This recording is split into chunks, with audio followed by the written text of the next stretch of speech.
Kanye West is airing it all out, dropping wild claims about Kim Kardashian and Paris Hilton's late-night escapades with Diddy.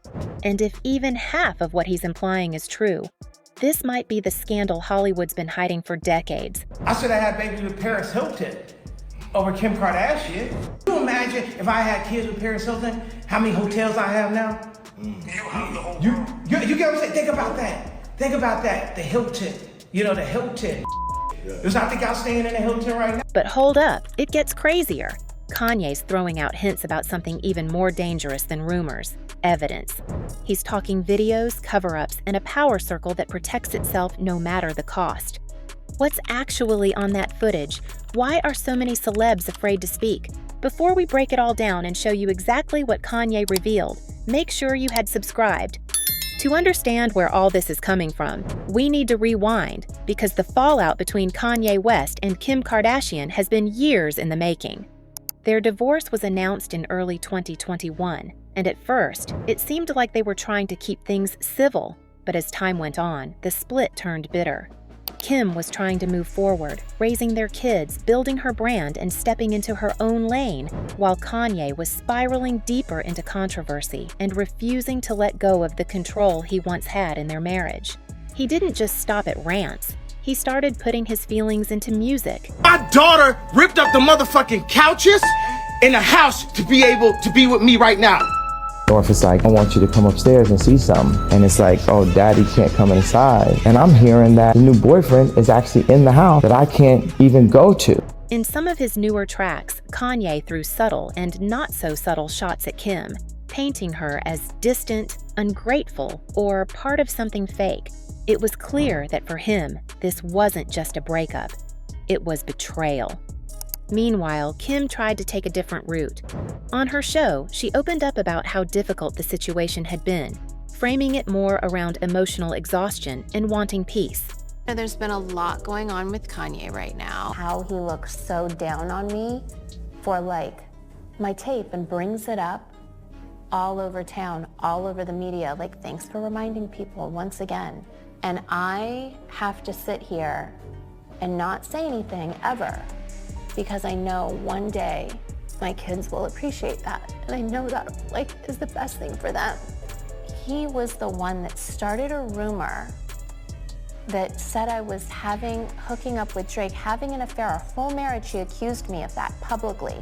But even her version of the story made it clear. Kanye had become someone she could no longer manage, and keeping the peace came at too high a cost. Her body language, her tears, and the way she spoke about his behavior said everything without giving away too much. And I was okay with that. And then after turning 40 this year, I realized, no, I don't want a husband that lives in a completely different state. Yeah. To me, I thought, oh my God, that's when we're getting along the best. But then that is sad to me, and that's not what I want. Kim also explains that she's achieved, quote, 10 times more than she ever thought was possible in her life, but doesn't, quote, have a life to share that with. I want someone that we have the same shows in common.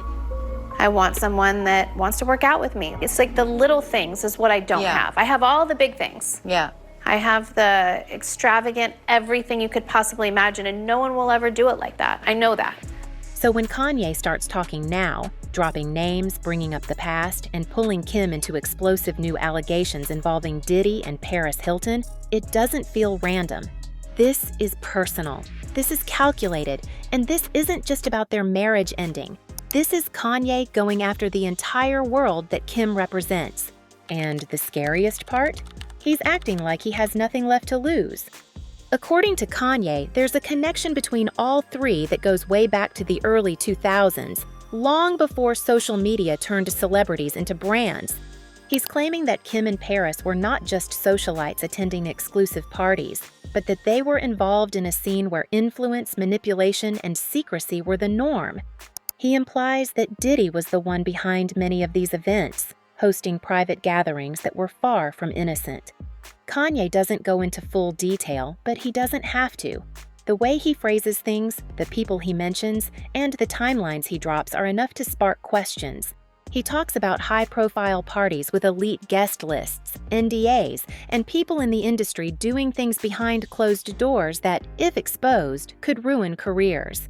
Puff Daddy, whoever, none of these niggas. All you fake hard niggas, fuck you. Hold on. Okay. All you fake hard niggas, fuck you.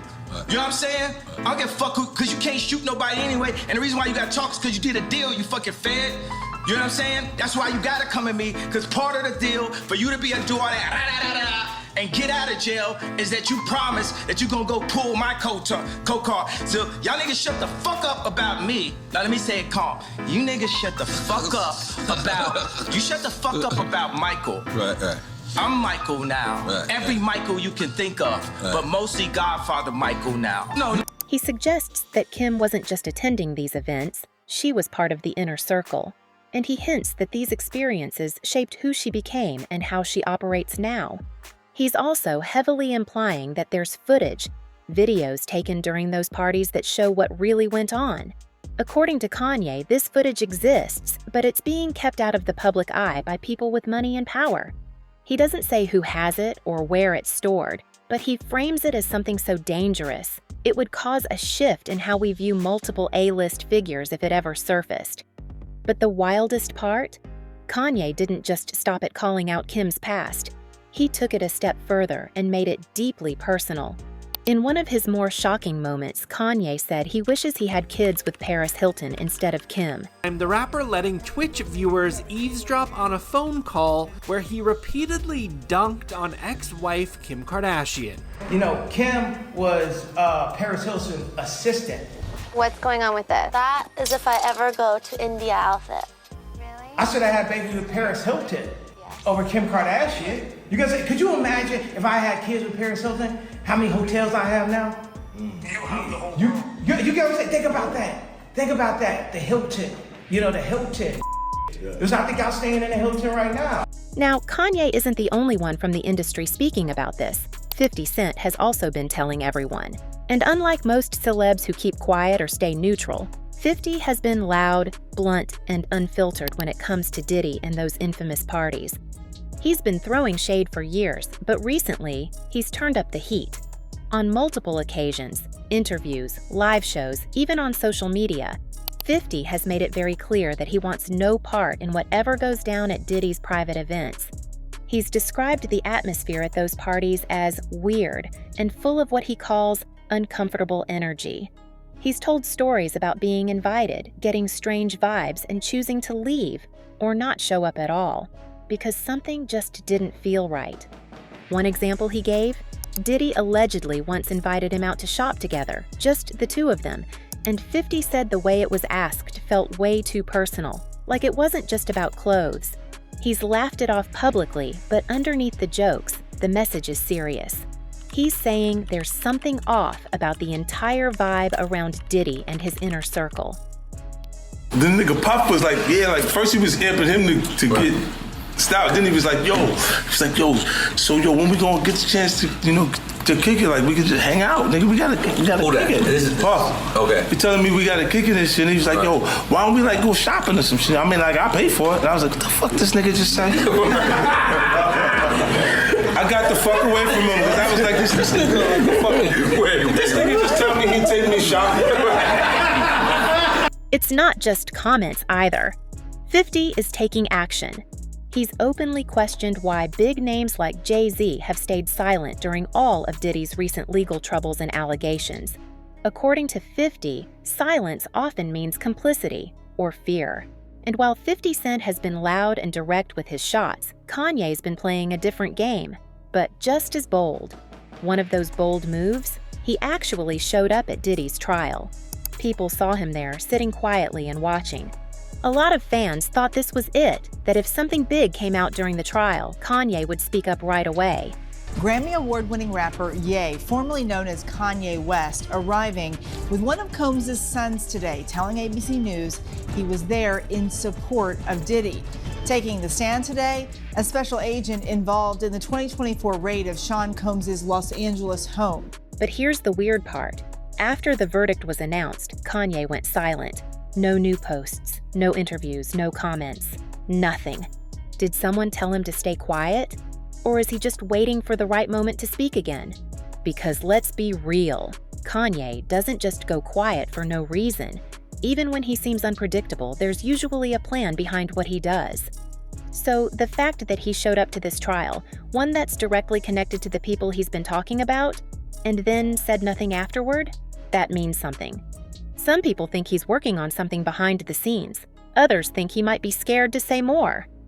Either way, his silence now is just as loud as his words before.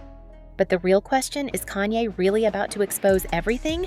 And will more names get dragged in before it's all over? Let us know your thoughts in the comments.